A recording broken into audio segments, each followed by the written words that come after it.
Gold, trusted gold buyers. మీరు తాకట్టు పెట్టిన బంగారాన్ని విడిపించి ఈ రోజు ఉన్న మార్కెట్ ధరకు కొనబడను. ఆమ్లెట్ మాడిందని భార్యాభర్తల మధ్య గొడవ స్టార్ట్ అయింది. ఇద్దరు మాట అనుకున్నారు. ఆ తగాదా కాస్త పెరగటంతో ఆమె పుట్టింటికి అలిగి వెళ్ళిపోయింది. దీంతో భర్త మనస్తాపానికి గురై పురుగుల మందు తాగి ఆత్మహత్య చేసుకున్నాడు.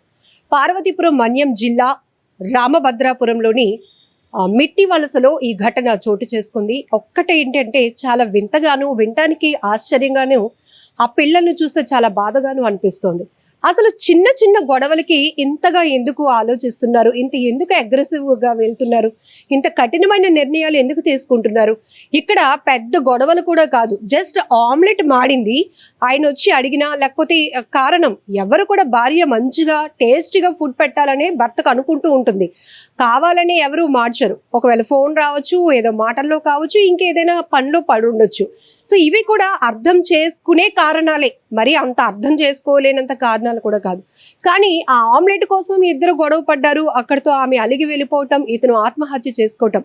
ఇక్కడ సాలూరు పట్టణానికి చెందినటువంటి పాలవలస రాజశేఖర్, తనకి 24 years, ఆమెకు ఆదిలక్ష్మి అనే భార్యతో పాటు పాప బాబు కూడా ఉన్నారు. ఇద్దరు ఈ ఆమ్లెట్ కోసమే గొడవ పడ్డారు. గుడ్డు ఆమ్లెట్ మాడిపోయింది ఎందుకు అని గొడవ. ఈయన క్వశ్చన్ చేశాడు, ఆమె ఏదో ఆన్సర్ చెప్పే ప్రయత్నం, ఇద్దరి మధ్య మాట పెరిగింది. ఆమె ఇమీడియట్గా అక్కడితో అది సద్దుమణిగే ప్రయత్నంలో భార్యాభర్తలు ఇద్దరిలో ఎవరో ఒకరు ఒక స్టెప్ తీసుకోవాలి. ఎందుకంటే ఫ్యామిలీ ఉంది, పిల్లలు ఉన్నారు, వాళ్ళ కోసం ఆలోచించాల్సిన బాధ్యత భార్యకు ఉంటుంది, భర్తకి ఉంటుంది.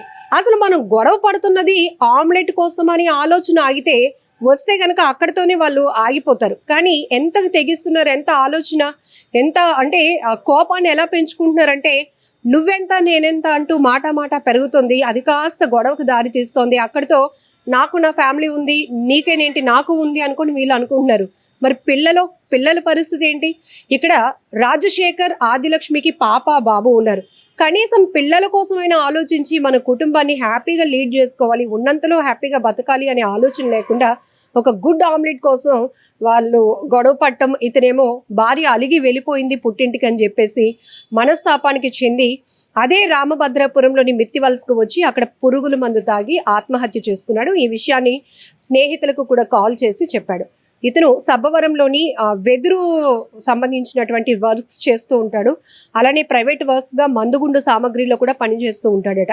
మొత్తానికి అంతో కొంత కుటుంబాన్ని పోషించుకునేందుకు కష్టపడుతున్నటువంటి వ్యక్తి. కానీ అంత కష్టపడుతున్నారు, కుటుంబ బాధ్యతలు తెలిసిన వాళ్ళు ఎందుకు అంటే మన రెస్పాన్సిబిలిటీస్ ఏంటి, భార్యాభర్తలు ఎలా ఉంటే ఆ ఇంపాక్ట్ పిల్లల మీద పడుతుందనే ఆలోచన ఎందుకు చేయలేకపోతున్నారు?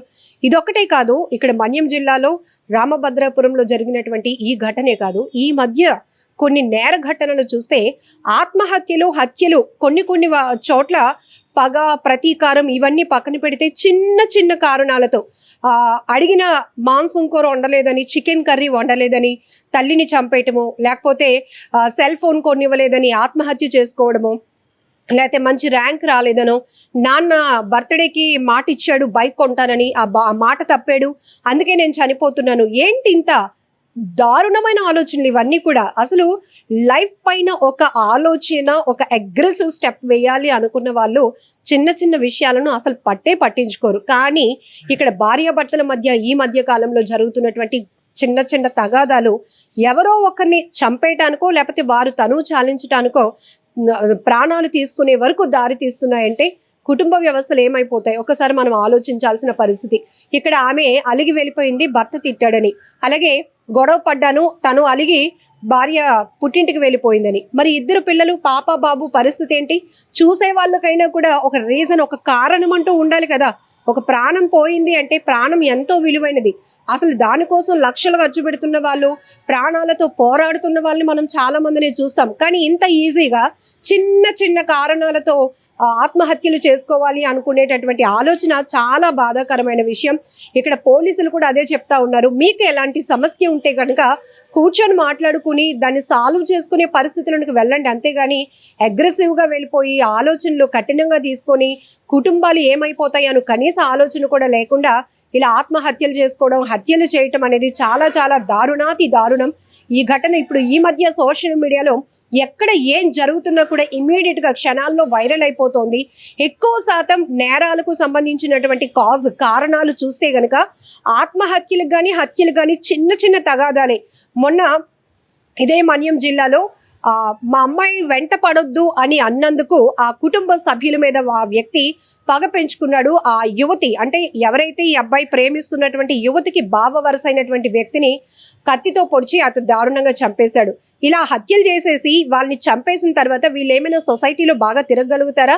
పోలీసుల నుంచి శిక్షల నుంచి తప్పించుకోగలుగుతారా? ఎందుకు ఇంత క్షణికావేశం? ఒకసారి దీనిపైన పూర్తి స్థాయిలో మనం విశ్లేషించుకుంటే చాలా పెద్ద సబ్జెక్టే. కానీ ఈ మధ్య కాలంలో ప్రతి ఒక్కరు తీవ్రమైన ఒత్తిడి పెరుగుతోంది. ఆలోచన శక్తి కోల్పోతున్నారు. విచక్షణ కోల్పోయి ఎలాంటి నిర్ణయాలు తీసుకుంటున్నారంటే ఎంత ఈజీగా మనుషుల ప్రాణాలు తీయటానికి, వాళ్ళ ప్రాణాలు తీసుకోవడానికి కూడా వెనకడుగు వేయటం లేదంటే చాలా చాలా దురదృష్టకరమైనటువంటి సంఘటనలు. ఇప్పుడు ఆ పిల్లల్ని చూసి ఆ కుటుంబ సభ్యులు రోధిస్తున్న తీరు చాలా బాధాకరం. ఇప్పుడు ఎంత మనం ఏడ్చినా పోగొట్టుకున్న వ్యక్తిని తీసుకురాలేం. అలాగనే ప్రాణాలు తీసుకుంటున్న వాళ్ళ కారణాలు కూడా వింటుంటే చాలా వింతగాను ఆశ్చర్యంగాను కూడా అనిపిస్తోంది. ఈవెన్ 24 ఏళ్ల వయసులో అతను భార్య పిల్లల్ని అంత బాధ్యతగా చూసుకుంటున్నప్పుడు చిన్న చిన్న కారణాలకి అడ్జస్ట్ అయిపోయి ముందుకు వెళ్ళాలి అనే ఆలోచన. ఎవ్వరూ ఇంటెన్షనల్లీ తప్పు చేయాలి అనుకోరు. మంచి ఫుడ్, మంచి రుచిగా లేకపోతే బాధ్యతగా భర్తను చూసుకోవాలి, పిల్లల్ని చూసుకోవాలనే ఆలోచనే 100కి 90% భార్యలకు ఉంటుంది, మహిళలకు ఉంటుంది. ఒకవేళ ఏదో ఆది పరాకునో లేకపోతే ఏదో పనిలో పడో లేకపోతే పిల్లల విషయమో ఏదో ఒకటి ఒక్కొక్క రోజు వంట మాడొచ్చు, కానీ అక్కడ అడ్జస్ట్ అవుతారు నా భర్త అనే ఆలోచనతోనే తను వడ్డించగలుగుతుంది. కానీ అది పెడితే నా భర్త సాడిస్ట్ లా ప్రవర్తిస్తారు అనే ఆలోచన ఉంటే ఆఖరికి ఇంకొక కూర ప్రిపేర్ చేయడానికి. అంటే ఇదంతా ఎందుకు చెప్తున్నానంటే చిన్న కారణం, చిన్న విషయం ఆయన కూడా అర్థం చేసుకొని ఉండుంటే గనక ఇద్దరి మధ్య గొడవ జరిగేది కాదు, ఇతను ఆత్మహత్య చేసుకునే పరిస్థితి కూడా వచ్చి ఉండేది కాదు. ఈ ఘటనపై మీరేమంటారో కామెంట్ బాక్స్లో మెన్షన్ చేయండి.